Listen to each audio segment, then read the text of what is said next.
Hi guys, my name is Vlad Burilov. I'm an international tax consultant, and today is the last day of the reporting period for the VAT tax return in the Netherlands. Since my legal enterprise is my company, which is also responsible for filing such VAT returns, now I've been preparing the second quarter return, and I decided to share it with you and to discuss it in view of the whole EU VAT system, so that everyone, after watching this video, can more or less understand the VAT responsibilities of business involved in providing taxable services in the EU or from the EU. So let's start with the basics. We in the European Union have the single EU VAT system of taxation, meaning that the general rules are the same regardless of which EU member state you use. The Netherlands, Cyprus, France, whatever. And the general system divides the services which you provide into two types: business to business services and business to customer services. You're providing services to a business client when your client has a VAT number, meaning that this person is a taxable person for VAT purposes. If your client doesn't have a VAT number, even if he or she has a business, then automatically he is regarded as a non-taxable person, as a customer, and not a business. So that's why we have the very general first division between B2B and B2C services. I personally, I'm a legal professional, and I provide B2B services most of the time, meaning that most of my clients have VAT numbers in the respective jurisdictions. Why it is so important? Because most of the time, when you provide B2B services, there is only a limited number of events when you have to charge VAT. And when you provide B2C services, there are much more events when you have to charge VAT. So let's have an example here. I'm a legal professional based in the Netherlands. I provide services both to the Dutch residents, B2B, and to the world at large, both the EU and third countries, also B2B. In this case, I would charge VAT at the standard 21% rate only on my domestic supplies, so when I provide services to Dutch residents. When I provide services, export services, so to third countries or to EU member states, I won't charge VAT, I won't include it in my invoice. And in the case of EU member states, I would use the so-called reverse charge mechanism, where the receiver, the business receiver of the services, would have to account for the local VAT in his or her VAT declaration. And in the B2C supplies, for example, electronic services, for example, web hosting to individuals who don't have a VAT number, or to companies who don't have a VAT number. In this case, you would have to charge your domestic VAT not only on your domestic supplies, but also on supplies to other EU member states, but subject to threshold. The usual threshold is 10,000 euros. If you provide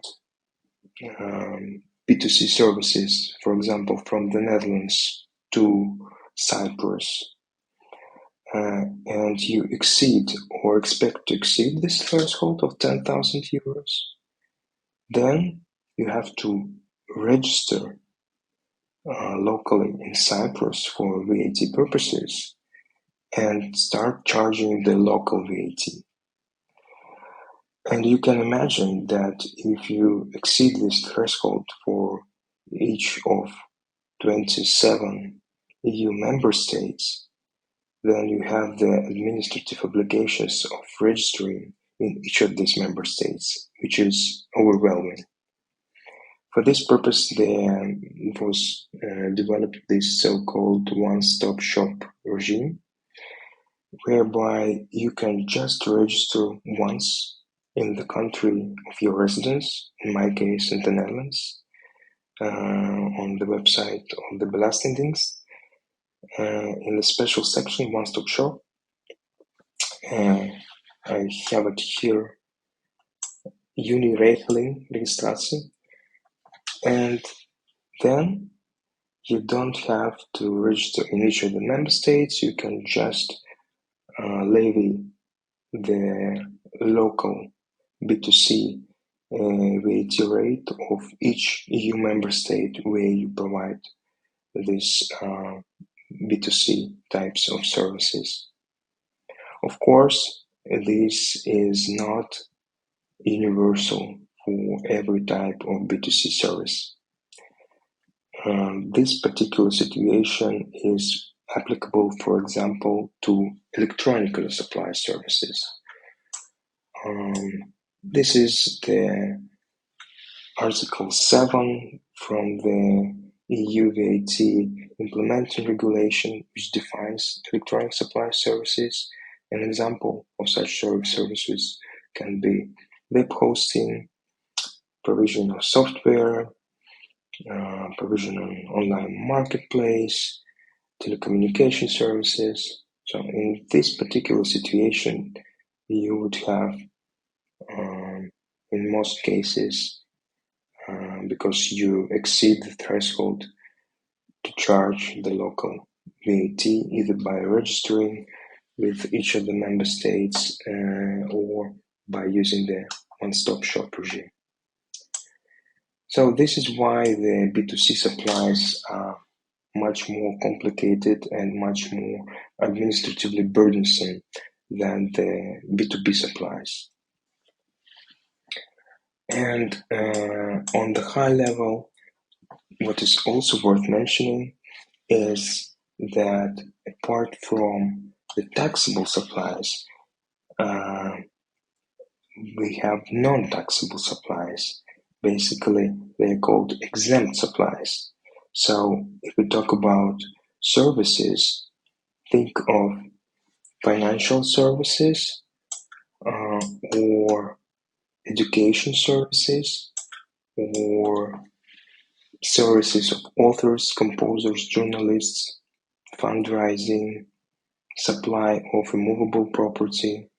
So these are typical services on which you don't charge VAT because they are exempt. And you don't charge VAT regardless of whether it is B2C or B2B service. The drawback of this lack of registration or reporting requirements is that you cannot account for the VAT which you are charged by your suppliers. So in the taxable supply situation, what you do is that you charge VAT for your services, but you also can deduct from the VAT which you have to pay to the tax authority the VAT which was charged to you by your suppliers. For example, in my case, I use a lot of software which helps me navigate the tax analysis, my marketing campaigns, my the computer, the mobile network which I use, basically everything digital and hardware which involved in my job uh, also involves VAT on top. And this generally everything I can use in my VAT return and deduct this VAT charged to me from the VAT which I charge to my clients. And the excess I can refund from the tax authority. And when you have non-taxable services, for example, your crypto exchange, you cannot get a refund from the tax authority, which of course is a disadvantage. The same lack of the right of deduction have those persons who, even though they provide taxable services, but they decided uh, not to um, not to register for VAT purposes and not to file the tax returns because the revenue is too low.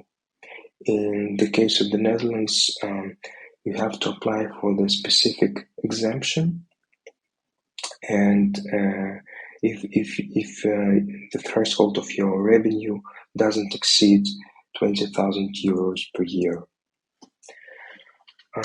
So this was a very general helicopter view on what are the taxable, non-taxable services and